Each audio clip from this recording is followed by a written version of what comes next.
Hey guys, what's up? My name is Anthony, and welcome to another edition of BNA Sports Talk. And today, what I want to talk about is the New York Giants potential wide receiver options. I don't think we should do anything this year. I think we should play it out with Benjamin Victor, Alex Mack. Hopefully, one of them does well, and we could, move on, kind of like with the Darius Slayton. But yeah, with our whole wide receiver core, I ranked it around 17, 18. You look at the Houston Texans, I think we're about equal to them. Maybe even a little bit better now that I do like a more full analysis. Will Fuller and Brandon Cooks seem like they can't really stay healthy. They're like on and off, not really that consistent. But the Giants could upgrade their wide receiver position. It's our probably weakest unit out of all of our units. Our cornerbacks are pretty young, but our wide receivers, if you take a look at all five of them, you have Cody Core. I shouldn't have mentioned him first, but you have Darius Slayton, Sterling Shepard. You have Golden Tate. You have we all know our wide receivers. Like the high end ability, I think Darius Slayton takes a step back this year. There's no way he going to be on pace for 12 or 14 whatever touchdowns. He's not going to do that this year. He's going to take a little bit of a step back, and people are going to figure out his tendencies and stuff. And I think it's smart to pair another guy. We said in the draft we want another big bodied wide receiver, and I think that there's some of them that are going to be available in next year's free agency. Juju Smith-Schuster, I think he may just stay with the Pittsburgh Steelers. It seems like he enjoys it there, but again, so did Antonio Brown. It seemed like he really enjoyed it there. The number one guy I'll mention on this list is Chris Godwin. He just turned 24 years old, so he'll be 25 next year. Posted a 90 PFF grade, so he's the best wide receiver according to PFF. Great speed, great hands, great route runner, just everything that you would want in a wide receiver. And now he's going to command a lot of money, but if he doesn't really have a great season next year because of Tom Brady throwing to, Bob Gronkowski, Brait, Mike Evans, who name another wide receiver, maybe even Tyler Johnson plays really well, but he has 4.42 speed. He can beat guys down the field. He can also run crisp routes.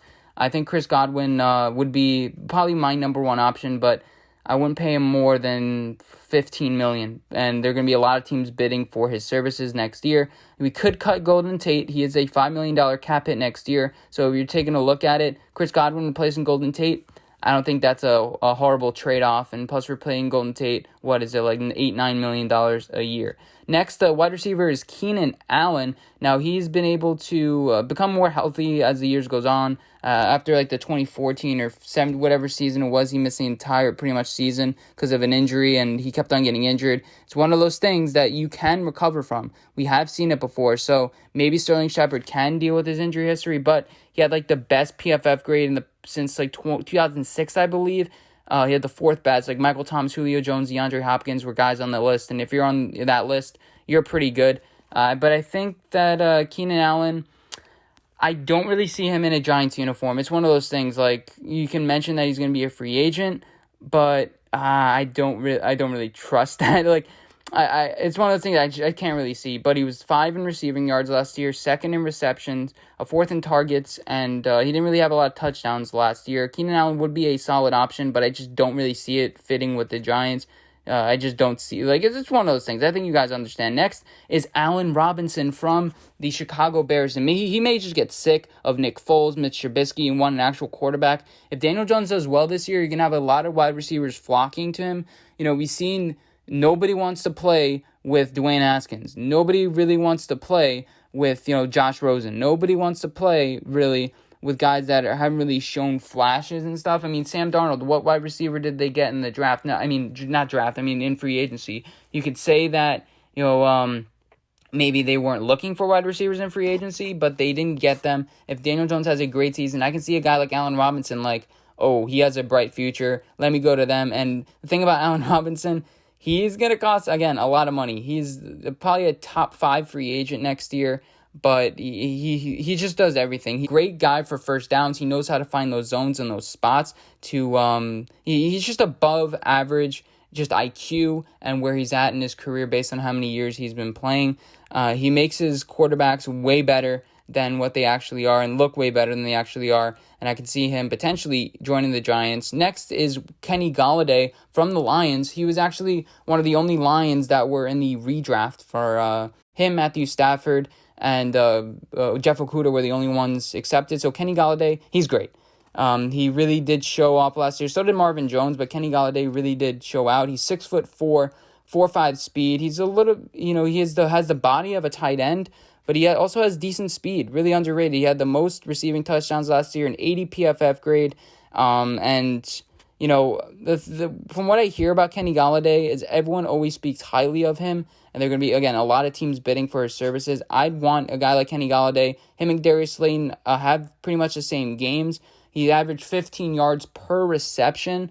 And, he has also another thing about him. He has a high contested catch rate.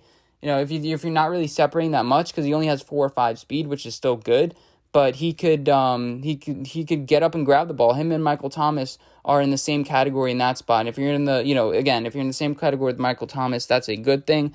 I also saw guys like T.Y. Hilton and A.J. Green on this list. A.J. Green will be in his second year back. T.Y. Hilton, I'm not taking no matter what.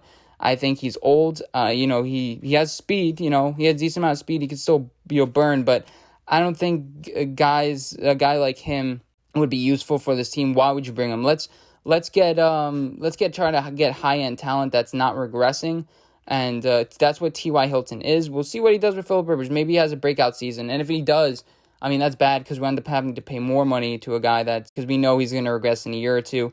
And the final thing I'll mention is A.J. Green. He had 9 games in 2018, I believe it was, but he still had like 700 yards, just under 100 yards per game, 6 touchdowns. So you pretty much double that because 9, you multiply by 2, let's just say. So that's really like in subtractive use. So it's 1,300 yards, 10 touchdowns. So he is productive. If Joe Burrow, they don't really fit maybe. And plus, I think the bridge is burned with Cincinnati. I don't think he loves Zach Taylor. He'd be an amazing addition to bring on. And that's pretty much it for my list. I believe I did forget one player. Oh, Corey Davis. He regressed a little bit last year, you could say. He did have Ryan Tannehill last year to end the season, and his stats only went up when he had Ryan Tannehill. He got shut down in the Patriots game, but only had 2 targets for 0 receptions. So that is a little bit of concern. He did get shut down with the Patriots. I didn't watch any game film on it, but hopefully it wasn't like he wasn't open. Hopefully it was just like, okay, we're just going to pound the rock because, we're the Titans and we do things like that. And they did have the lead for the majority of the game. So maybe it was that. Maybe it was a little bit of that. Corey Davis, he's the Titans' number 2 option, and he was the number 5 overall pick. So obviously he has some talent. He wasn't that great, even with or without Marcus Mariota or, to Ryan Tannehill. And then in the playoffs, he really did well against Kansas City Chiefs. Average secondary, I would say. So he would do good against average secondaries. Take a look at our division. You have a bunch of old now cornerbacks. You have Darius Slays. Yeah, the Redskins, I'm not sure what they're going to do, with their the secondary. But you have with the Dallas Cowboys, Clinton Dix, a bunch of old corners, experienced guys. So if we can beat them with flashy people, if we can beat them with high-end talent, I think that's the way to go, honestly. But hope you guys enjoy this video. Let me know you guys think. Which wide receiver are you excited to join the Giants next year? And I'll see you guys in my next one. Bye, guys.